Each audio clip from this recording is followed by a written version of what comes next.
আমার ভাইয়েরা, দুনিয়ার প্রায় সব মাখলুক এরকম আত্মকেন্দ্রিক। তারা নিজেরাই বড় হয়, নিজেরাই খায়। এই যে মুরগি ডিম দেয়, তার ডিম থেকে বাচ্চা হয়। ওই বাচ্চা কোথায় হলো, কই থাকলো, এই নিয়ে ডিম দিয়েছে যে মুরগির, সে মুরগির কোনো মাথা ব্যথা নাই। মুরগিও যে জন্ম নিছে, সে বড় হয়েছে, কোন ডিম আমার জন্মটা হলো, ওই ডিমটা কোন মুরগি দিল, ওই ডিম দেয়া মুরগি তো আমার মা জানি কই আছে, এ নিয়ে মুরগির বাচ্চাও ভাবে না। সবাই হলো আত্মকেন্দ্রিক। কিন্তু একমাত্র মানুষ যাদেরকে আল্লাহ অন্যের জন্য বানাইছে। এই ওয়াজ আমি জানি না, কারো কারো কাছে নতুন মনে হইতে পারে, আর জানা থাকলে তো ভালোই। আপনাকে আপনার জন্য বানায় নাই, আপনাকে বানাইছে অন্যের জন্য। এটা আল্লাহর কোরআনের বক্তব্য, কুনতুম খায়রা উম্মাতিন উখরিজাত লিন্নাস। আল্লাহ তাআলা বলেন, তোমরা হলা সৃষ্টির মাঝে সেরা মাখলুক, তোমাদেরকে মানুষের কল্যাণের জন্য বানানো হয়েছে। উখরিজাত লিন্নাস, অন্য মানুষের জন্য তোমাকে আমি বানাইছি। তুমি একা একা জান্নাতে যাওয়ার স্বপ্ন দেখো না, একা একা জান্নাতে যাওয়া যায় না। কু আনফুসাকুম, যারা পারেন তারা পরের অংশ পড়ালাম নিজেরা নিজেরা। কু আনফুসাকুম ওয়া আহলিকুম নারা, জাহান্নাম থেকে একা বাঁচবা না, সিস্টেম নাই। তুমি জাহান্নাম থেকে নিজেকে বাঁচাও এবং তোমার পরিবার পরিজন অন্যকেও বাঁচাও, এটা তোমার দায়িত্ব। জানি না কোন কবি বাংলায় লিখেছেন, তবে কথাটা কোরআনের এই আয়াতেরই ভবানুবাদ। বাবার্থ, আপনাকে লয়ে বিব্রত রহিতে, আসিনি কেহ অবনি পরে, সকলের তরে সকলে আমরা, প্রত্যেকে আমরা পরের তরে। আপনার কাছে ভিক্ষা চাইল, আর আপনি মনে মনে ভাবলেন সারাদিন কষ্ট করে টাকা আমি কামাইছি, টাকাটা আমার, তোমারে ভিক্ষা কেন দেব, শরমিয়া দেবো না। তাহলে আপনি কি পরের জন্য না নিজের জন্য? আত্মকেন্দ্রিক, স্বার্থপর। রাস্তায় পড়ে আছে অসুস্থ রোগী, আপনার সুযোগ ছিল সেবা করার, তাকে একটু পড়ে গেছে কাইত হইয়া, আপনি তাকে ধরে একটু তুলে দিতে পারতেন, ধরে একটু হাসপাতাল নিতে পারতেন, একটু সেবা শুশ্রূষা করার সুযোগ ছিল।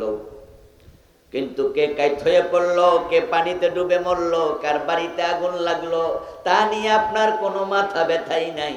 আপনি আপনার কাজে চলে গেলেন, পরের জন্য হলো না আত্মকেন্দ্রিক হলেন।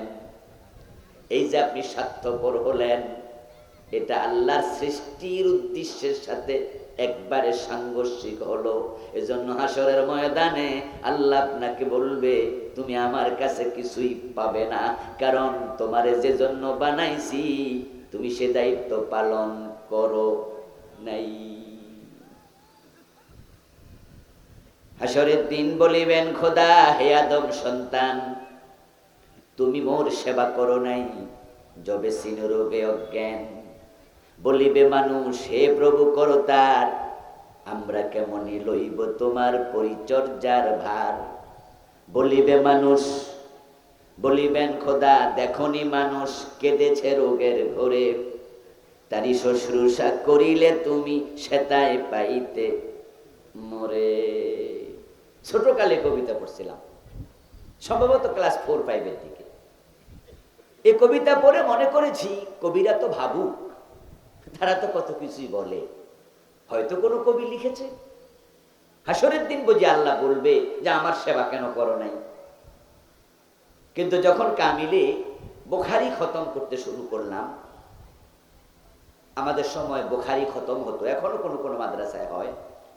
বুখারী কমপ্লিট করতে গিয়ে যখন হাদিস সব একটা একটা পড়া শুরু করলাম, তখন দেখলাম যে এটা হাদিসে কুদসি, স্বয়ং আল্লাহর কথা। এটা কবির কথা না, কবি জাস্ট অনুবাদ করছে কবিতা। আপনাকে আপনার জন্য বানানো হয় নাই, আপনি স্বার্থপর হবেন না, আত্মকেন্দ্রিক হবেন না। হাসরের দিন আল্লাহ তাআলা আপনাকে প্রশ্ন করবেন, খাবার চেয়েছিলাম, খাবার আমাকে দেও নাই, আজকে আমার কাছে জান্নাত কেন চাও? আপনি আশ্চর্য হয়ে বলবেন, আল্লাহ তুমি আবার কবে খাবার চাইলে? তোমার মতো মহান সত্তাকে আমি খাবার কেমনে দিব, আমি তো বুঝি না। আল্লাহ বলবেন, ওই যে ফকির তোমার কাছে খাবার চেয়েছিল, ওই দরিদ্র ফকিরের হাতে দিলে আমি আল্লাহকেই দেয়া হতো। সব তুমি একা খাইছো, পকেটে জমাইছো, তুমি কৃপণ, তুমি বখিল, সরো তুমি আমার সামনে থেকে। আমি অসুস্থ ছিলাম, আমাকে সেবা করো নাই। মানুষ বলবে, আল্লাহ এটা কিভাবে সম্ভব? আল্লাহ তাআলা তখন বলবেন, ওই গরিব অসুস্থ মানুষ, ওষুধ কেনার টাকা ছিল না, ওই অসহায় মানুষ সেবা করার মতো কেউ ছিল না। যদি তুমি তাকে টাকা দিতে, তার সেবা করতে, তাহলে আমি আল্লাহর সেবা করাই হতো। আমি ভূমিকায় এই কথাগুলো বলে আমার মূল আলোচনায় এবার যাব। যে কথাগুলো এতক্ষণ বললাম, এই কথাগুলো দ্বারা প্রমাণ হয় যে অন্যের হক আমাদের উপরে আছে না নাই। আমরা ব্যক্তি কেন্দ্রিক না। এই জন্য মানুষকে আল্লাহর খলিফা বলা হয়। আল্লাহ যেমন ব্যক্তি কেন্দ্রিক নাম, আল্লাহ যেমন স্বার্থপর নাম, আল্লাহর চরিত্র তার খলিফার মাঝে প্রতিফলিত হওয়া লাগবে। কোরআন মাজিদ আল্লাহ এই অর্ডার করেছেন, সিবগাতাল্লাহ ওয়া মান আহসানু মিনাল্লাহি সিবগা। ও দুনিয়ার মানুষ, তোমরা আল্লাহর রঙে রঙিন হয়ে যাও। কার রঙে রঙিন হইতে বলছে? আল্লাহর রঙে। আল্লাহর রঙের চেয়ে সেরা রং নাই। তো আল্লাহর রং কি সাদা না কালো, নীল না হলুদ? আসলে রং বলতে এখানে সাধারণ রং বোঝানো হয় নাই, বোঝানো হয়েছে আল্লাহর চরিত্রে চরিত্রবান হও। আল্লাহ যেমন মাখলুকের প্রতি দয়াদ্র, দয়াশীল, ক্ষমাশীল, ভালোবাসাওয়ালা, আল্লাহ যেমন মাখলুকের জন্য পাগল পাড়া, তাদেরকে জান্নাতমুখী করতে চান, নবী রাসূল পাঠান, কিতাব পাঠান, তাদের উপর দয়া করেন, তাদের ভুল ক্ষমা করেন, তাদের রিজিক দেন, তাদের খাবার দেন, তাদের প্রয়োজন পূর্ণ করেন। ও আমার খলিফারা, তোমরা অন্য মানুষের সাথে সমান আচরণ করো, তাহলে রেজাল্টটা কি হবে? এবার প্রিয় নবীজি বলছেন, আর রাহিমুন ইয়ারহামুহুমুর রহমান। যারা দুনিয়ায় রহমতের আচরণ করে, ভালোবাসার আচরণ করে, অন্যের হক আদায় করে, অন্যের প্রতি দয়া দেখায়, আকাশের মালিক তাদের উপর রহমওয়ালা হয়ে যান। আমরা তো আল্লাহর জান্নাতে যাওয়ার জন্য নামাজ পড়ছি, রোজা রাখছি, হজ করছি, যাকাত দিচ্ছি, এগুলো করতে হবে, এগুলো ইবাদত, এগুলো আল্লাহর অর্ডার, এগুলো করতেই হবে। তবে ভুলে গেলে চলবে না, আমাদের উপরে শুধু আল্লাহর হক, শুধু আল্লাহর হক এখানে শেষ না, বরং মানুষের হক আমাদের সাথে আছে। তাই হক দুই প্রকার, একটা হাক্কুল্লাহ আর একটা হাক্কুল ইবাদ। দুইটা আদায় করেই জান্নাত পাওয়া লাগবে। নামাজ, রোজা, হজ, যাকাত হাক্কুল্লাহ, এগুলো আল্লাহর হক। এবার সমাজের প্রতি, রাষ্ট্রের প্রতি, প্রতিবেশীর প্রতি, স্ত্রীর প্রতি, স্বামীর প্রতি, মায়ের প্রতি, বাবার প্রতি, রাষ্ট্র, সব মানুষ যারা আছে ডানে বামে, তাদের প্রতি হক আছে। এটাকে হাক্কুল ইবাদ বলে। শুধু আল্লাহরটা করবেন, মানুষেরটা করবেন না। হাসরের ময়দান আল্লাহ বলবে, সর, তুই কিচ্ছু পাবি না, কারণ উখরিজাত লিন্নাস, আমি তোকে মানুষের জন্য বানাইছিলাম। শুধু আল্লাহর ইবাদত করে একা একা যদি নামাজ রোজা করে জান্নাতে যাওয়া যেত, তাহলে আল্লাহর নবীরা মাইর খাইলেন কেন? ব্যক্তিগত চারিত্রিক কারণে ওনারা কেউ মাইর খান নাই। এই যে মানুষ ওনাদেরকে পাথর মারলো, মানুষ জেলে নিল, নবীদেরকে আগুনে ফেললো, নবীদেরকে করাত দিয়া 2 টুকরা করলো। এজন্য কোন নবীর ব্যক্তিগত অপরাধ ছিল নাকি? কোন নবী কি সাদাবাজি করছে যে সাদা চাইতে যাই মাইর খাইছে? কোন নবী কি মানুষের জমি দখল করছে? কারোর সাথে ব্যবসায় 2 নাম্বারি কইরা ধরা খাইছে আর ফাটনার ওর ফিরাইছে? এমন কোন ঘটনা নবীর জীবনে ঘটছে? কারোর সাথে মিথ্যা বলে ধোঁকাবাজি করে পরবর্তীতে অপরাধী প্রমাণ হওয়াতে মারছে? এমন কোন ঘটনা আদৌ কি ঘটেছে? নবীরা মাসুম, নিষ্পাপ, নিষ্কলুষ, কিন্তু মাইর খাইল কেন? মারল কেন নবীদেরকে? নবী আদম এবং সুলাইমান আলাইহিস সালাম ব্যতীত মাইর খায় নাই এমন নবী আর একজনও নাই। আর এই মাইর খাওয়ার পিছনে শুধু একটা কারণ, only one cause, only one reason, শুধু একটা কারণ, সেটা হলো ওরা অন্যের কল্যাণ করতে গেছে। অন্যের বলছে ভাই জান্নাতের পথে আসো, ভাই কালেমাটা পড়ো, ভাই আল্লাহর সাথে শরীক করো না। এই যখনই দাওয়াত দিতে গেছে ওই যুগের জালেমরা নবীদের সাথে কন্ট্রাডিকশন তৈরি করেছে। আবার বন্ধু নবী যখন দাওয়াত দিতে গেলেন, তোমরা কুলু লা ইলাহা ইল্লাল্লাহ তুফলিহু, বলো আল্লাহ ছাড়া কোনো ইলাহ নাই, তাহলে সফল হয়ে যাবে। নবীর দাওয়াত শুনে যখন লোকজন খেপে গেল, তখন নবী যদি বলতেন মনে মনে, আমি তো আর শিরিক করি না, আমি তো নামাজ রোজা করি, আমার জান্নাত ঠেকায় কে? এই লোকেরা নামাজ পড়লে পড়ুক, নামাজ না পড়লে নাই, তারা শিরিক করুক, কুফরি করুক, আমার কি আসে যায়? তাদেরকে আর দাওয়াত দেব না, একা একা নামাজ রোজা করে আমি জান্নাত পেয়ে যাব, এই চিন্তা করে যদি ঘরে বসে থাকতেন, এলাকার লোকেরা তো নবীকে মারার কোনো কথা ছিল না। এই যে নবীদেরকে মারলো, জেলে দিল, এর পিছনে কারণ তো শুধু একটা, ওরা মানুষের কাছে দাওয়াত নিয়ে গেছে। নবী মুহাম্মদ সাল্লাল্লাহু আলাইহি ওয়াসাল্লামের বয়স যখন 40, তখন তিনি নবুয়ত পেলেন। বয়স যখন 43, প্রকাশ্যে দাওয়াতের অর্ডার প্রাপ্ত হলেন।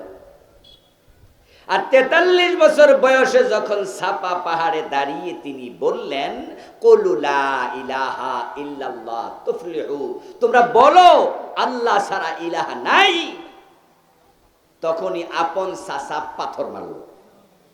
আচ্ছা, যদি নবী মানুষকে দিনের দাওয়াত না দিতেন, এই 43 বছরে তারা যেমন পাথর মারে নাই, দাওয়াত না দিলে তখনও আর মারত না।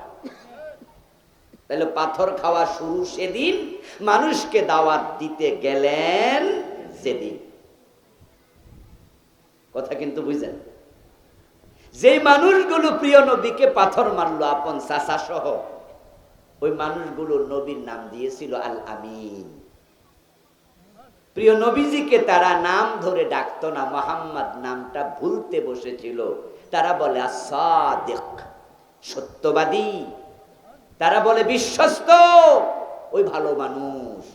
কিন্তু দাওয়াত শুরু আর পাথর শুরু।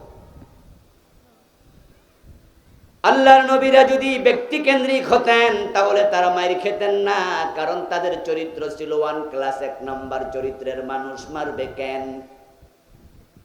তাদের মাইর খাওয়ার পিছনে কারণ মানুষমুখী হওয়া আর মানুষকে জাহান্নাম থেকে বাঁচানোর চেষ্টা করা।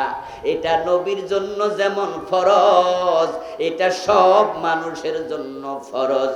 কুনতুম খায়রা উম্মাতিন উখরিজাত লিন-নাস তা'মুরুনা বিল মা'রুফি ওয়া তানহাউনা আনিল মুনকার। আপনাকে আমাকে বানাইয়া আল্লাহ বলে, তোমাকে আমি অন্যের জন্য বানাইছি। অন্য মানুষের জন্য বানানোর ব্যাখ্যা হলো, তোমরা শুধু একা একা সৎ কাজ করবে না, সমাজে সৎ কাজের আদেশ দিতে হবে। একা একা অন্যায় থেকে বিরত থাকবে না, অন্যায় যেখানে দেখবা সেখানে অন্যায়ের বিরুদ্ধে প্রতিরোধ গড়ে তুলতেই হবে। আপনার আমার কাজ হচ্ছে অন্যায় করব না, অন্যায় সহ্য করা হবে না। অন্যায় যেখানে, প্রতিরোধ সেখানে। আমাদের জীবনের সাথে অন্যের হক জড়িত।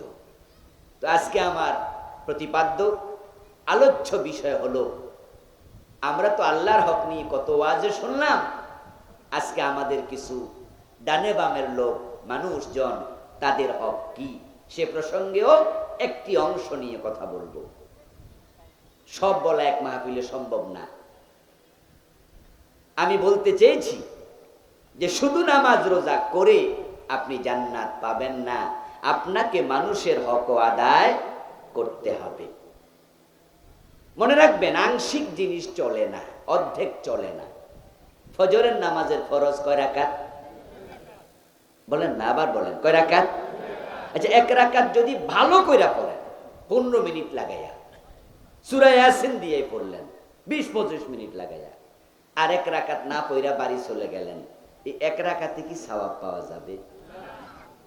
বাংলাদেশে যে টাকা আছে, 1 টাকার নোট থেকে শুরু, সবচেয়ে বড় নোটটা কত? 1000 টাকা। আচ্ছা, যদি মাঝখানে ছিঁড়ে অর্ধেকটা বাজারে নেন, খরচা পাবেন তো? যত দামি নোটে হোক, অর্ধেকটা চলে না। ফজরের নামাজ যত সুন্দর পড়েন, 1 রাকাত চলে না, আর 1 রাকাত পড়েন নাই, 1 রাকাত বাতিল। 1000 টাকার নোট মাঝখানে ছিনলেন, অর্ধেকটা নিয়ে বাজারে যান, এটা অচল, এটা বাতিল। চৈত্র মাসের রোজা 15 ঘন্টা 16 ঘন্টা লম্বা রাখা লাগে। সকালে শুরু করলেন, ঘড়ির দিকে তাকায়া দেখলেন দুপুর 12টা বাজে, মোটামুটি 8 ঘন্টা হয়ে গেছে, 7 ঘন্টা হয়ে গেছে। এখন যদি ইফতার করেন আর মনে মনে ভাবেন অর্ধেক সওয়াব পাইয়া গেছি, আদৌ কি সওয়াব হবে? অর্ধেক রোজা বাতিল, অর্ধেক ইসলাম চলে না। শুধু আল্লাহর হক মানলেন, নামাজ পড়লেন, রোজা রাখলেন, হজ করলেন, যাকাত দিলেন, মায়ের হক দেন না, বাবার হক দেন না, বউয়ের হক দেন না, স্বামীর হক দেন না, ভাইয়ের হক দেন না, বোনের হক দেন না, প্রতিবেশীর হক দেন না। অর্ধেক ইসলাম নিয়ে আখেরাতে মুক্তি পাওয়া যাবে না। কিন্তু আমরা শয়তানে বুঝাইছে, না না, বেহেশত আল্লাহ তোরে না দিয়া কারে দেয়। তুই 5 ওয়াক্ত নামাজ, 1 ওয়াক্ত শাশ্বত, তুই তাহাজ্জুদও করস। এজন্য কপালে দাগওয়ালা 5 ওয়াক্ত নামাজি বোনের জমিটা দখল করে রাখছে। মা বাবা 8-10 বছর আগে মরছে, এখনো বোনের হক দেয় না, এমন নামাজি ভাই এদেশে আছে না নাই? ভাবছে নামাজ জান্নাতের চাবি, তো নামাজ তো ছাড়ি না। ও দোস্ত, একদেশ দর্শিতা হওয়া যাবে না। শুধু হাদিস কোরআনের এক সাইড পড়ে আপনি ইসলামের কনসেপ্ট নেবেন না। পূর্ণাঙ্গ ইসলাম বুঝুন। এই যে আপনি আপনার ওয়ারিসের হক কাইটটা রাখলেন, দিলেন না। প্রিয় নবীর বক্তব্য সুস্পষ্ট। قال النبي صلى الله عليه وسلم من قطع ميراث وارثه قطع الله ميراثه من الجنة। যে ব্যক্তি ওয়ারিসের মিরাস কেটে রাখে, আল্লাহ তার জান্নাত কেটে নিয়ে নেন। বরং আল্লাহর ইবাদত করে যতটা তাড়াতাড়ি জান্নাত পাওয়া যায়, মাখলুকের হক দিয়া জান্নাত আরো তাড়াতাড়ি পাওয়া যায়। আবার বলছি, ভালো করে শুনেন। আল্লাহর যে হক আছে, নামাজ, রোজা, হজ, যাকাত, এগুলো কার হক? জোরে বলেন, কার হক? এগুলো করে যত তাড়াতাড়ি জান্নাত পাওয়া যায়, মাখলুকের হক দিয়া জান্নাত আরো তাড়াতাড়ি পাওয়া যায়। কেন? কারণ আল্লাহ চাইলে নিজের হক ক্ষমা করেন, কিন্তু মাখলুকের হক আল্লাহ ক্ষমা করবেন না যতক্ষণ সে মাখলুক ক্ষমা না করে। আপনার বয়স ধরেন 80 বছর বয়সে বুড়া হয়ে গেছেন, এখন চলতে পারেন না। বয়স যখন বেড়ে যায়, কবরের কথা তুলনামূলক কি কম মনে হয় না বেশি হয়? এই ভাইয়েরা কথা কন না কিছু? আচ্ছা, রোগ শোক হওয়ার পরে, অসুস্থ হইলে মরার কথা কি কম মনে হয় না বেশি? ইয়েস, 80 বছর বয়স, আপনি এবার বুঝছেন যে খাইছি রে, কোন দিন আজরাইল আসে কওয়া তো যায় না। কিন্তু জীবনে কত নামাজ কাজা করছি, যৌবন কালের কথা মনে পড়লো, স্বাস্থ্য বোন খালতো বোনের সাথে জেনা ব্যভিচারও করছি। মনে পড়ে গেল ইয়াং বয়সে কত রোজা ভাঙছি, বন্ধুদের আড্ডায় যাইয়া তো একবার হেরোইন মুখ লাগাইছি, পেন্সিডিলের বোতল টানছি। আমার উপায় কি? 80 বছর বয়স, যদি মরে যাই উপায় তো নাই। এবার তাহাজ্জুদে যাইয়া সেজদা দিয়া চোখের পানি ছেড়ে আপনি বললেন, রাব্বানা যালামনা আনফুসানা, আমার রব আমি তো জেনাকারী, আমি তো আল্লাহ সুদও খাইছি, আমি তো মদ খাইছি, আমি তো বেনামাজি ছিলাম, কিন্তু আমি এখন বুঝছি আমার তো উপায় নাই, আমি তোমার কাছে মাপ চাই, তোমার কাছে ক্ষমা চাই। চোখের পানি ছাইরা দিয়া তাহাজ্জুদের বিছানা বিজালেন। বলুন তো তওবা করলে ক্ষমা পাওয়ার সম্ভাবনা আছে না নাই? তবে যদি মানুষের হক নষ্ট করেন, চোখের পানি ছাইরা যদি পুরা তাহাজ্জুদের বিছানা ফুকুর বানান, আল্লাহ চিৎকার, আপনার চিৎকার শুনে বলবে, বান্দা আমার কাছে মাপ চাইয়া লাভ কি? এটা তো আমার হক না। তাহলে জটিল কোনটা? জটিল কোনটা? বান্দার হক, মানুষের হক। বরং মানুষ যখন বান্দার প্রতি, মাখলুকের প্রতি দায়িত্ব আদায় করে, আকাশওয়ালা তাড়াতাড়ি খুশি হয়ে যায়। রাসূলুল্লাহ সাল্লাল্লাহু আলাইহি সাল্লাম বলেন, দেখো মাখলুকের সেবায় আল্লাহ কত খুশি হয়।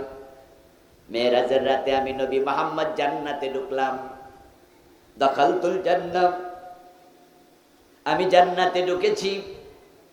তারপরে দেখলাম রাজুলান, রাআইতু রাজুলান ইয়াতাকাল্লাবু ফিহা, জান্নাতে যেখানে যাই সেখানে একজন ব্যক্তি পুরা জান্নাত ঘুরে বেড়াচ্ছে। ফেরদাউসে গিয়ে দেখা, আদনে গিয়ে দেখা, খুলদে গিয়ে দেখা, এক ব্যক্তির সাথে পুরা জান্নাতের সব জায়গায় আমার দেখা হয়।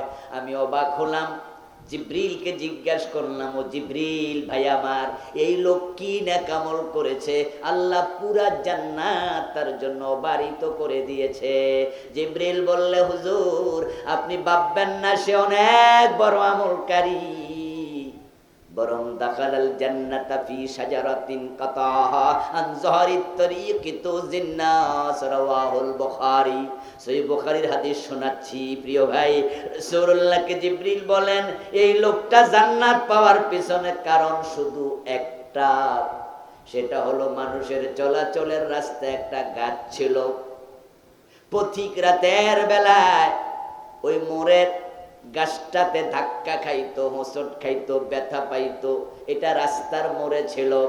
এই লোকটা সিদ্ধান্ত নিল, এই রাস্তাটা আমি পরিষ্কার করে দেব, এই গাছটা আমি কেটে ফেলে দেব, মানুষের উপকার করতে চাই। সে কষ্ট করে গাছটা কেটে ফেলেছে। এই আমলে খুশি হইয়া আল্লাহ পুরা জান্নাত তার জন্য খুলে দিছে। মানুষের উপকার আল্লাহর এত পছন্দ, এত পছন্দ। শুধু একটি পিপাসিত কুকুরকে পানি খাওয়াইয়া একজন পতিতা তার জীবনে সব গুনাহ ক্ষমা পেয়েছে, এমন হাদিস কি আপনারা শুনেছেন আগে? মাশাআল্লাহ, এই যে শুনেছেন, এটাও বুখারীতে হয়।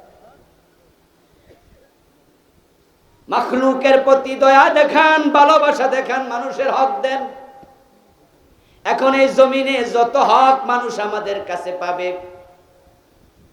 তার মাঝে আজকে বলবো আমি স্বামী স্ত্রীর হক প্রসঙ্গে। আমরা এখানে অনেকেই হাসরের ময়দানে ধরা খাওয়ার আসামি হব। অসংখ্য স্বামী জমিনে আছে, বউয়ের হক দেয় না। আবার অসংখ্য বউ আছে, স্বামীর হক যথাযথ আদায় করে না। এবং ইসলাম স্বামী স্ত্রীর মাঝে কি কি হক আবশ্যক করেছে, অনেক স্বামী স্ত্রী এটা জানেও না। বিয়ে করছেন 30 বছর আগে, 40 বছর আগে, দাড়ি পেকে গেছে, এখনো মোহরানা দেয় নাই, এমন 2-4 জন স্বামী আজকের মাহফিলে থাকার সম্ভাবনা আছে। বাংলাদেশে কত পার্সেন্ট লোক বউয়ের মোহর দেয়? কত পার্সেন্ট? বরং সেটা বর্তমানে আরো জঘন্য পর্যায়ে চলে গেছে। এমন পরিমাণ মোহরানা ধার্য করা হয় যা দেয়ার সামর্থ্য অনেক স্বামীর নাই। এলাকা খোঁজ নেবেন, ছেলে রিক্সা চালায়, ওর বিয়ে তো 3 লাখ 5 লাখ মোহর। এই সিস্টেম কি আপনাদের কাফাসি আসেনি? আছে। আমি নোয়াখালী অঞ্চলে এক ভাইয়ের দুঃখের কথা শুনেছি। এক ভাইকে আমি বললাম, কি খবর, বাচ্চা কাচ্চা আছে? আমার পরিচিত হাসি দিয়ে বললেন যে হুজুর বিয়ে তো করি নাই। আমি বললাম ইন্না লিল্লাহ, এখনো বিয়ে হয়নি? বলে হুজুর মোহরের জ্বালা বিয়ে করতে পারতেছি না। ও কামেল পাস, মাস্টার্স পাস। বললো এখন যখন ব্যালেন্স করতে যাই যে আমার পরিবার যে স্ট্যাটাসের, এই পরিবার এই ফ্যামিলির বিয়ে করতে গেলে হুজুর 7 লাখ 10 লাখের নিচে কোন বাবা মেয়ে বিয়ে দিতে রাজি হয় না। আমার তো টাকা নাই। এবং বাংলাদেশে যারা মোহর লেখে, মেয়ের বাবা ছেলের কাছে যে কাবিল নিল, মোহর নিল, হেও জানে জামাই দিত না, কিন্তু 5 লাখ লিখতে হইব। আবার যে ছেলে রাজি হলো, ছেলের বাবা রাজি হলো, 5 লাখে লেখেন। ছেলে এবং ছেলের বাবাও জানে আমরাও দিতাম না, ঠিক না? তো লেখলো কেন? তালাক দিতে যেন না পারে, দেয়ার চিন্তা নাই। অথচ মোহর দেয়া স্বামীর জন্য স্ত্রীকে নফল না ফরজ? মাসালা বলেন না, দেন আর না দেন পরে না চিন্তা করবো যে দিমু কিনা, কিন্তু মাসালা তো কয়া লাগবো। মোহর দেয়াটা ফরজ না নফল? এটা ফরজ। আল্লাহ তাআলা কোরআন মাজিদে অনেকগুলা সূরায় বলছেন, ওয়াতুন নিসা সাদুকাতিহিন্না নিহলা, তোমাদের স্ত্রীদেরকে তাদের প্রাপ্য মোহর খুশি মনে দাও। আল্লাহ তাআলা বলছে আতুহুন্না উজুরাহুন্না ফারিদা, এবং এটাকে তুমি ফরজ মনে করে দাও, খুশি মনে দাও। এটা ফরজ, এটা ভেবে দাও। যদি না দেও, মান তাজাওয়াজা ইমরাআতান বিসাদাকিন, কোন পুরুষ নারীকে বিয়ে করলো, মোহর নির্ধারণ করলো, ওয়ায়ানবি আল্লাহ ইউদ্দি, আর মনে মনে ভাবলো দিমুনা, ফাহুয়া জানিন, হাসরের দিন সে জিনাকারের কাতারে দাঁড়াতে হবে। এটা সুবহানাল্লাহ না, এটা নাউজুবিল্লাহ। সব জায়গায় সুবহানাল্লাহ, কিছু জায়গায় ইন্না লিল্লাহ আসেনি? ইয়েস, এটা নাউজুবিল্লাহ হাদিস। কারণ যে সমস্ত স্বামী স্ত্রীকে মোহর দেবে না, এই চিন্তা মোহর লেখে জিনাকার। তাহলে বাংলাদেশে এখন অবস্থা কোন পর্যায়ে গিয়ে হারাইব? মেয়ের বাবারা তারা বিয়ে দেওয়ার আগে মামলা চিন্তা কয় যে যদি তালাক দে তাহলে মোহরের মামলা করে দেবে। আচ্ছা, আত্মা থেকে নাকি আত্মীয় হয়? তা আপনি যার কাছে কলিজার টুকরা মেয়ে তুলে দিলেন, এর বিরুদ্ধে আগে মামলা চিন্তা, এটা কি আত্মার সম্পর্ক? এটা কি আত্মার সম্পর্ক? এটা তো শত্রুতা, শুরুতে শত্রুতা। আমার প্রিয় ভাই, স্ত্রীর অধিকারের মাঝে 1 নাম্বার মোহর পরিশোধ। সুতরাং যারা মোহর দেন নাই, জিনাকারের কাতারে দাঁড়াতে হবে। আর সেখান থেকে বাঁচতে হলে আজকে মোহর দেওয়ার সিদ্ধান্ত নিয়ে বাড়ি যেতেই হবে। এটা আপনার স্ত্রীর 1 নাম্বার অধিকার। এখন মোহরটা কত হবে? কত টাকা হওয়া উচিত? ক্বালান নবী সাল্লাল্লাহু আলাইহি ওয়াসাল্লাম, খায়রুস সাদাক আইসারু, প্রিয় নবী বলছেন ওইটাই হলো সেরা মোহর, যেটা পরিশোধ করা স্বামীর জন্য সহজ হয়। তাহলে মোহর হবে ওই পরিমাণ যে পরিমাণ পরিশোধ করার সামর্থ্য আছে, এর চেয়ে বেশি নয়। এখন যারা মেয়ের বাবা আছেন তারা আজকে সিদ্ধান্ত নেবেন যে আপনার জামাইকে, আপনার মেয়ের হাজবেন্ডকে আপনি কি জিনাকারের কাতারে দেখতে চান? হাসরের মাঠে তাকে বিপদে ফেলতে চান? ওই পরিমাণ মোহর নির্ধারণ করুন, যেই পরিমাণ মোহর নির্ধারণ করলে জামাই দিতে পারবে। তাই জামাইকে আপনি ওপেন বলবেন, খোলামেলা বলবেন, বাজান বিয়ের অনুষ্ঠানে বিভিন্ন কথা হয়, বিভিন্ন লেনদেন হয়, সেখানে আপনি ওপেনলি বলবেন এখন মোহর কত দেবেন। ছেলে যদি বলে 50,000, আপনি বেশির চেয়ে বেশি বলতে পারেন আমার বড় মেয়ে তো 1 লাখ 2 লাখ, আপনি কি আরো একটু বাড়াইতে পারবেন। ছেলে যদি বলে শ্বশুর পক্ষকে এর চেয়ে বেশি দেওয়ার সামর্থ্য আমার নাই, আপনার উচিত তার সামর্থ্যের রাজি হয়ে যাওয়া, তার প্রতি সম্মান দেখাইয়া বলা দ্যাটস ওকে, আমি রাজি। কি ভাবছেন আপনি মোহর কম হলে বিয়ে ভেঙে যাবে? এটা মিথ্যা ভাবনা। আজ থেকে 30 বছর 40 বছর পিছনে যান, এখানে যারা মুরব্বী আছে অনেকের মোহরে ছিল 10,000 20,000। আবার এমন বিয়ে আছে এখানে অনেকে যাদের বিয়ে কাবিন লেখাই হয় নাই। এই যে মুরব্বী কইতাছে আমার বিয়ে কাবিন লিখছি না, হ্যাঁ এগুলো আমি আমার বড় ভাইকে দেখেছি বিয়ে কাবিন হয়নি। এখন যে বিয়েতে কাবিন রেজিস্ট্রিটা কম্পালসারি, আজ থেকে 30-40 বছর আগে এই যে ওনাদের সময় এটা এতটা গুরুত্বপূর্ণ মনে করতো না, কাগজের সিস্টেমে ছিল। আচ্ছা, জমি বিক্রি হয়েছে রেজিস্ট্রেশন ছাড়া, এমন ঘটনা কি ঘটে নাই? আপন ভাইরে বেশি আবার লেখা লাগবো কেন? আপন ভাইরে বড় ভাই কই যা আমার 20,000 দে, জমি এটা তো। যদি কয় ভাই তাহলে লিখবেন না, তুই আমার বিশ্বাস করস না, আমার মুখে দাম নেই। মানুষ ছিল সহজ সরল। আচ্ছা, যাদের বিয়েতে 10-20,000 মোহর ছিল অথবা কাবিনে হয় নাই, তখন বিয়ে ভাঙছে বেশি না এখন ভাঙবে বেশি? তাহলে আপনাদের 10 লাখ 20 লাখ বিয়ে ভাঙ্গা ঠেকাতে পারে নাই। স্ত্রীর হক আদায় করুন। 2 নাম্বার ভরণ পোষণ। স্ত্রীকে তার প্রাপ্য ভরণ পোষণ দেয়া এটা স্ত্রীর অধিকার। এই জন্য আপনারা যারা বউরে খাওয়ান, ভাববেন না এটা তার প্রতি করুণা, বরং তাকে খাবার দেয়ার আদায় করা, তাকে ভরণ পোষণ কাপড় চোপড় আপনাকে দেয়া, চিকিৎসার টাকা দেয়া, এটা আপনার জন্য ফরজ। যেই স্বামীর বউ পরিপালনের সামর্থ্য নাই, ইসলাম তাকে বিয়ে করার অনুমতি দেয় নাই। ভাববেন না ঘরে কাজের মেয়ে আনছেন। অনেকে তো বউ আইনা মনে করে একটা কাজের মাইয়া পাইছে। এই জন্য শাশুড়িরা আছে, যেহেতু মহিলা আছে, মহিলারাও আর শুনবে। অনেক মহিলা আছে যারা পুতের বউ বিয়ে করাইয়া শাশুড়ি বিয়ের পরের দিন থেকে ফাঁক ঘরে আর ঢোকে না, সব পুতের বউর কান্দে চাবাই দিচ্ছে, মনে করে একটা কাজের ভি পাইছে। আচ্ছা, আপনি বলুন তো, হ্যাঁ এই মেয়ে ঘরে কাজ করবে, এটা তার সংসার। ইসলামে এটা নাই সেটা না, আছে।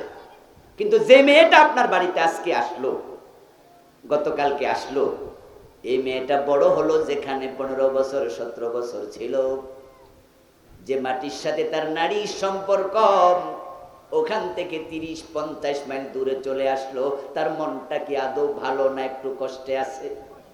মা ছেড়েছে, বাবা ছেড়েছে, এমন মেয়েও তো আছে মা বাবা ছেড়ে জীবনে এক রাত দূরে থাকে নাই, আজকে 30 মাইল দূরে চলে আসছে। এবং যাদের কাছে আসছে এমন ফ্যামিলি তো বিয়ে হয়, বিয়ের আগে যাদের সাথে পরিচয়টুকুও ছিল না, একবারে নতুন বাড়ি, নতুন ঘর, নতুন পরিবার, স্বামী নতুন, শ্বশুরি শাশুড় সবাই নতুন, সব রাইখা আসছে। এই মেয়েটার তো এমনি মন খারাপ, ওরে পরের দিনে পাকঘরে ঢুকাতে হবে কেন? তাকেও একটু ইজি হওয়ার সময় দেয়া উচিত ছিল। মেয়েটা বাসর ঘরে সময় কাটছে স্বামীর সাথে, আর বাসর ঘরে একটু খুনসুটি হয়, স্বামী স্ত্রীর সময় একটু জাগরে জেগে কাটায়, এটাই দুনিয়ার নিয়ম। তাই সকালবেলা ছিল ফজরের পরে, এই শাশুড়ির দরকার ছিল সে নিজে ফজরের নামাজের পরে একটা ডিম ভাজি কইরা, পোস কইরা, একটু রুটি, একটু তরকারি, একটু যা খাওয়ার সেখানে ঘরে পাঠাইয়া দেয়া, বৌমা তোমরা খাইয়া আরো 2 ঘন্টা ঘুমাও। তাহলে এই শাশুড়ির প্রতি মেয়েটার ভালোবাসা বেড়ে যেত। আমার শাশুড়ি ঠিক আমার মা যেমন আদর করে, আমার ঠিক সমান আদর করে।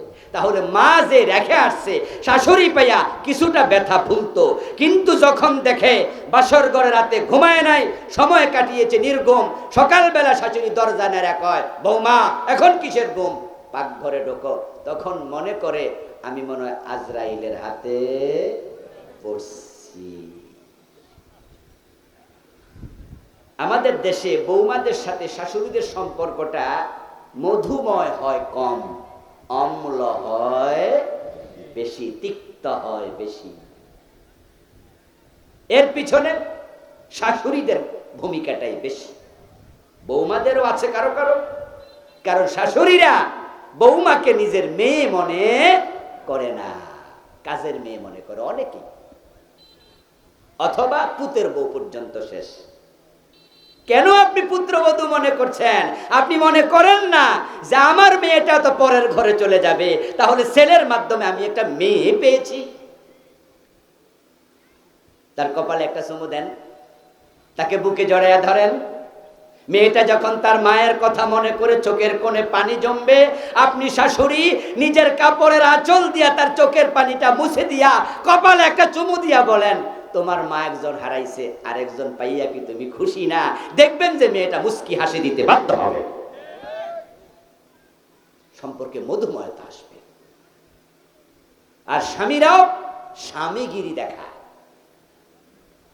স্ত্রীর সাথে আচরণ করে খুব স্ট্রং আচরণ, শক্ত আচরণ। কারণ বাংলাদেশে কে নাকি প্রবাদ শিখাইছে, বাসর ঘরে কি মারতে হয়? কাপাসিয়ার লোকেরা মনে হয় জানে না, মনে হয়। আমি জানি না আপনারা জানেন কিনা, না জানলেও বলেন দেখি ধাক্কামাক্কা দিয়া। বাসর ঘরে কি মারতে হয়? এই যে জানে দেখি। আচ্ছা, বাসর ঘরে বিড়াল মারার প্রবাদটা কে বানাইল? এই প্রবাদের পিছনে কি? এই প্রবাদের পিছনে কি? আমি স্বামী স্ত্রীর হকের কথা বলছি। স্বামী স্ত্রীর সম্পর্ক এতটা প্রাচীন সম্পর্ক, এই সম্পর্ক আল্লাহর জান্নাত থেকে শুরু হয়েছে। জানেন তো আপনারা? আদম নবীর কি মা আছে? আরে হ্যাঁ না বলতে হবে, বলেন। আদম আলাইহিস সালামের মা আছে? আদম নবীর বাবা আছে? কিন্তু আদমের বউ আছে কিনা? এই সম্পর্কটা হচ্ছে এক নম্বর সম্পর্ক পৃথিবী।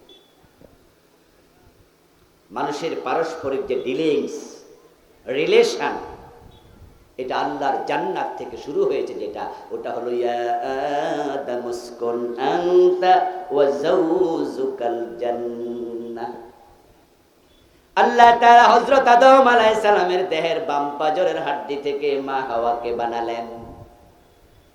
তাহলে দুনিয়ার নারী পুরুষের দেহের অংশের মতোই, সুবহানাল্লাহ পড়েন। এটাকে আল্লাহ তার বড় নিদর্শন বলেছেন, ওয়া মিন আয়াতিহি আন খালাকা লাকুম মিন আনফুসিকুম আজওয়াজা লিতাসকুনু ইলাইহা ওয়া জাআলা বাইনাকুম মাওয়াদ্দাতান ওয়া রাহমা। আল্লাহ কোরআন মাজিদে বলেন, আল্লাহর বড় বড় নিদর্শনের মাঝে এটা একটা বড় নিদর্শন, তিনি তোমাদের দেহের অংশ থেকে তোমাদের স্ত্রীকে বানাইছে। মানে এখানে আদম হাওয়াকে বোঝাচ্ছে। আদম আলাইহিস সালাম জীবিত মানুষ, উনার পাজরের হাড্ডি থেকে আল্লাহ মা হাওয়া আলাইহিস সালামকে বানায়। এজন্য হাওয়া হাইয়ুন থেকে, হাইয়ুন মানে জীবিত, হাওয়া মৃত জিনিস থেকে হয় নাই, জীবিত আদম থেকে হয়েছে। তারপরে আল্লাহ বলে, শোনো, এই হাওয়াকে পাওয়ার পরে আদমের অন্তর জান্নাতে প্রশান্ত হয়ে গেছে। এর আগ পর্যন্ত আদম জান্নাতের এত নেয়ামত পাওয়ার পরেও তার মনটা প্রশান্ত ছিল না।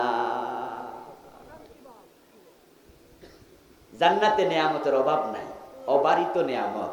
কিন্তু হাওয়াকে বানানোর আগ পর্যন্ত আদম এত নেয়ামত পাইয়াও তৃপ্ত না, মনটা একটু আনছান আনছান আনছান আনছান করে। এখানে আপনারা যারা বিবাহিত আছেন, অবিবাহিতরা বুঝবা না, ইনশাআল্লাহ ভবিষ্যতে বুঝবা। আচ্ছা, আমরা যারা বিবাহিত, আমরা বিয়ে করছি, আচ্ছা, বাসর ঘরে যেদিন আপনাকে আপনার বউয়ের সাথে প্রথম থাকতে দিয়েছে, আচ্ছা, ওই দিন যখন রাতের 11টা বাজে বউ দেয় না, 12টা বাজে বউ আইয়ে না, 1টা বাজেও দেয় না, তখন কি মন খুব প্রশান্ত না অশান্ত? জামাই শুধু কয় যে দূর, আত্মীয় স্বজন ঘুমায় না কেন, হে রাতে তো মেহমান বেশি, নাকি মেহমান বেশি না? সবাই সজাগ। জামাই কয় আল্লাহ সবাই যদি ঘুমাই যেত এটা ভালো আছে। দেখেন আপনি একজন মানুষের জন্য আজকে আনসান করছেন, যদি আপনাকে বাসর ঘরে শোয়া রাখে, আপনার আসমা শাশি মা আত্মীয় খালা এসে বলতেছে এই আব্দুল্লাহ যা বাসর ঘরে সাজানো আছে বিছনাপাতি সব, তুই যে একা একা শুয়ে থাক। আপনি যদি একা একা শুয়াও থাকেন, 3টা বাজলো কি ঘুমাইছিনি? বউ কই, বউ কই, বউ কই? একজন মানুষের অপেক্ষা আপনার ঘুম আসে না? এবার রাতের 1:30 হোক 2টা হোক, যখন আস্তে করে বাসর ঘরের দরজাটা খুলে কেউ আস্তে করে আপনার বউটা ঘোমটা পরা সুন্দর করে বউটা ঢুকাইয়া দিয়া বলে আল্লাহ হাফেজ, আমরা গেলাম, তোমরা থাকো। দরজা লাগানোর পরে মন কি আনসান করে নাকি এখন শান্ত? আদম নবী হাওয়াকে পাওয়ার আগ পর্যন্ত ঠিক জান্নাতে মন ছিল অশান্ত। এজন্য আল্লাহ বললি তাসকুনু ইলাইহা, আমি নারীকে বানিয়েছি, তোমার স্ত্রীকে বানিয়েছি, তুমি যেন প্রশান্তি পাও, মন যেন শান্ত হয়। ওয়া জাআলা বাইনাকুম মাওয়াদ্দাতান ওয়া রাহমা, এবং আমি আল্লাহ তোমাদের একের প্রতি আরেকজনের ভালোবাসা তৈরি করে দিয়েছি। এমন ভালোবাসা সুবহানাল্লাহ, এটা জান্নাত থেকে এসেছে। আদম হাওয়ার সম্পর্ক, ওই একটা মেয়ে আপনি পেলেন, ছেলেকে চিনে না, ছেলে মেয়েটাকে চিনে না, জীবনে কথা হয় নাই, দেখা হয় নাই, কিন্তু আজকে দুজন।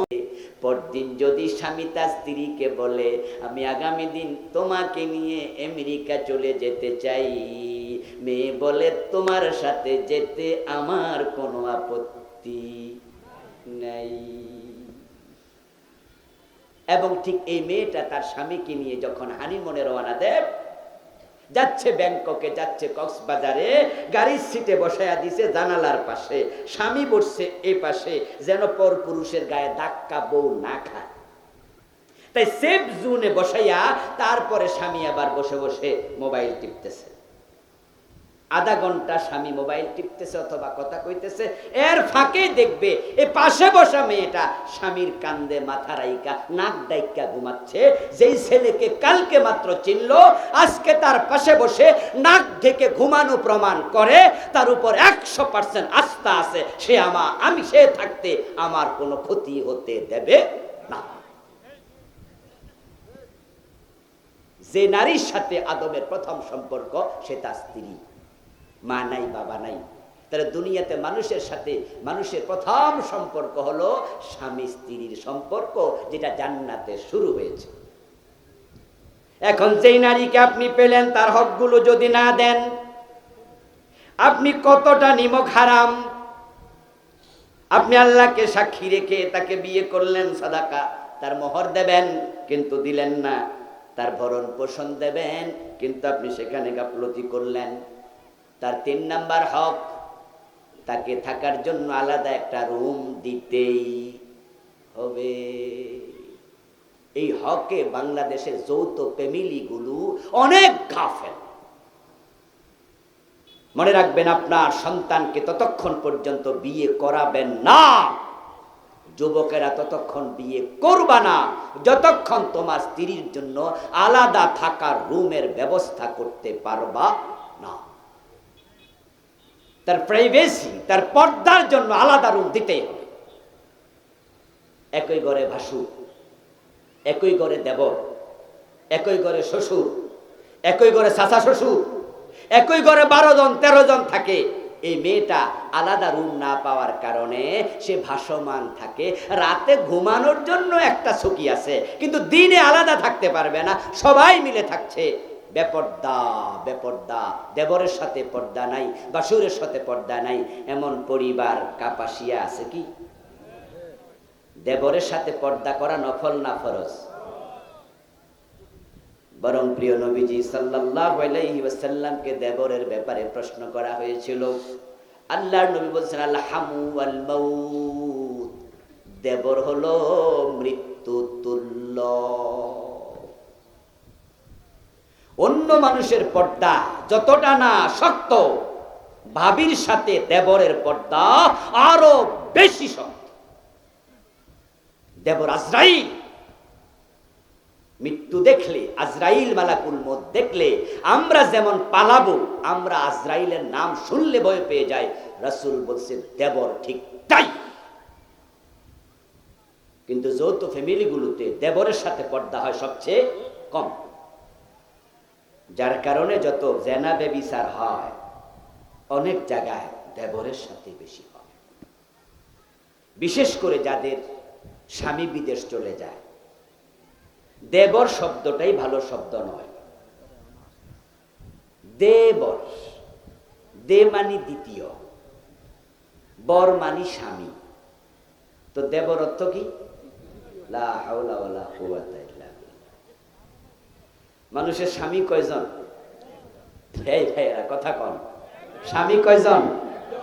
তো তাহলে দ্বিতীয় স্বামী করতে আসবে? এটা হিন্দুয়ানি শব্দ। হিন্দুরা তাদের স্বামীর ভাইকে তারা দ্বিতীয় স্বামীর আসনে রাখে। আমরা মুসলিমরা এটা বলবো না, আমরা স্বামীর ভাইকে নিজের ছোট ভাইয়ের আসনে রাখতে চাই।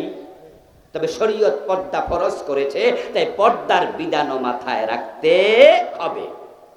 যাই হোক, এই শব্দটা আমাদের দেশে বহুল প্রচলিত।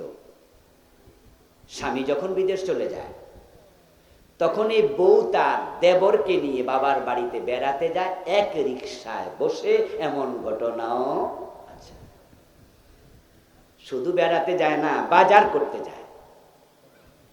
এমন ঘটনাও আছে, দেবরকে রেখে একসাথে নিয়ে সিনেমা দেখতে যায়। আপনার স্ত্রীকে আপনাকে প্রাইভেসি মেনটেনের জন্য, তার পর্দার জন্য তাকে বাসস্থান দিতেই হবে। স্ত্রীর আরেকটি হক হলো তাকে উত্তম আচরণ দেয়া। আশিরুহুন্না বিল মারুফ। আল্লাহ কোরআনে বলছে স্ত্রীদের সাথে সর্বোত্তম ব্যবহার করো। আমাদের দেশের স্বামীরা তারা বউয়ের সাথে সর্বোত্তম ব্যবহার করে না। বাসর ঘর থেকে বিড়াল মারা শুরু। বিড়াল মারার প্রবাদ মানে হলো বাসর ঘরে মেজাজ দেখাইও, বউরে বুঝাইও আমি খুব তেরা মানুষ, তাই বউ নাকি মেও মেও করবে, ভয় পাবে। নাউজুবিল্লাহি মিন যালিক। বউ তো প্রেমময় স্বামী চায়, এমন স্বামী চায় যে স্বামী বউকে তার নিজের জানের মতো ভালোবাসবে। আমার নবীর জীবনের দিকে তাকান, স্ত্রীদেরকে এতই ভালোবাসতেন।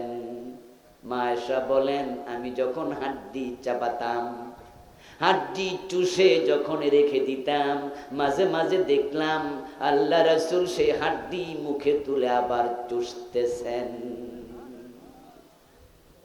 মায়ের সাথে বর্ণিত হাদিস, আমি গ্লাসের যে জায়গায় মুখ রেখে পানি পান করতাম, আমি রাসূলুল্লাহকে দেখতাম ঠিক সেখানে মুখ লাগাইয়া তিনি পানি পান করছেন। আমার রাসূল আমাদেরকে কোনোদিন গালি দিয়ে কথা বলেন নাই, স্ত্রীদের গায়ে কখনো হাত তোলেন নাই। কিন্তু ভালো ব্যবহারের জায়গায় গ্রামে গঞ্জে এটাও শোনা যায়, হাল চাষ করার জন্য গরু পিটানোর যে লাঠি আছে, মাঝে মাঝে ওই লাঠি দিয়া কেউ কেউ বউ পিটায়। বাজারে যাইয়া ঝগড়া কইরা যদি না পারে, বাড়িতে আইসা তেজ মিঠায়, ঝাল মিঠায়। যে স্বামী স্ত্রীর গায়ে হাত দেয় সেটা পুরুষ নয়, এটা কাপুরুষ। সেটা স্বামী নয়, সেটা আসামি। আপনার স্ত্রী আপনার কাছে সাইজে ছোট, দৈহিকভাবে দুর্বল, আল্লাহ তাকে আপনার অধীনস্থ করেছেন, আপনাকে সম্মানের জায়গায় রেখেছেন। আপনি নিজের সম্মান নিজে বজায় রাখতে শিখুন, তার সাথে রহমতের আচরণ করুন। প্রিয় নবী তার স্ত্রীদেরকে নিয়ে কাউকে কাউকে রাতের বেলায় তিনি উজ্জ্বল চাঁদের আলোতে দৌড় প্রতিযোগিতা পর্যন্ত করতেন। যখন কোথাও রাসূলুল্লাহ যেতেন, একা যেতেন না, কোনো না কোনো স্ত্রীকে সঙ্গে নিয়ে সফরে যেতেন। ইভেন যুদ্ধের সফরেও রাসূল একা যেতেন না। স্ত্রীদের মাঝে লটারি করতেন, করে কোনো একজনকে সাথে নিয়ে যেতেন, স্ত্রীর সাংসারিক কাজে সহযোগিতা করবেন। এটা তার আরেকটা হক, সুযোগ পেলে এটা করবেন। আপনি বাহিরে ব্যস্ত, সময় পাবেন না, ঠিক আছে, কিন্তু যেদিন সময় থাকবে রান্নাঘরে তার সাথে বসে একসাথে তরকারি কাটবেন, তার পাশে গিয়ে দাঁড়াবেন, তাকে হেল্প করবেন। নবী মুহাম্মদের মতো মহামানব তিনি তার স্ত্রীদেরকে রান্নার কাজেও সহযোগিতা করতেন। বিশাল ব্যাপার। হ্যাঁ, আমরা কেউ আছি এমপি, কেউ মন্ত্রী, কেউ সচিব, কেউ বড় হুজুর, কেউ বড় আমলা। আমাদের স্ত্রীরা আমাদেরকে মূল্যায়ন করে, তারা জানে যে আমার হাজবেন্ড এত ব্যস্ত মানুষ, উনি রাষ্ট্র চালায়, কিন্তু সে এমপি, সেই মন্ত্রী, সে সচিব, সে আমলা, সে বড় বক্তা, বড় হুজুর, এলাকার বড় নেতা, সে যদি রান্না করে ঢুকে স্ত্রীর পাশে বসে তরকারি করতে শুরু করে, আপনার স্ত্রীর মনটা এত বড় হয়ে যাবে।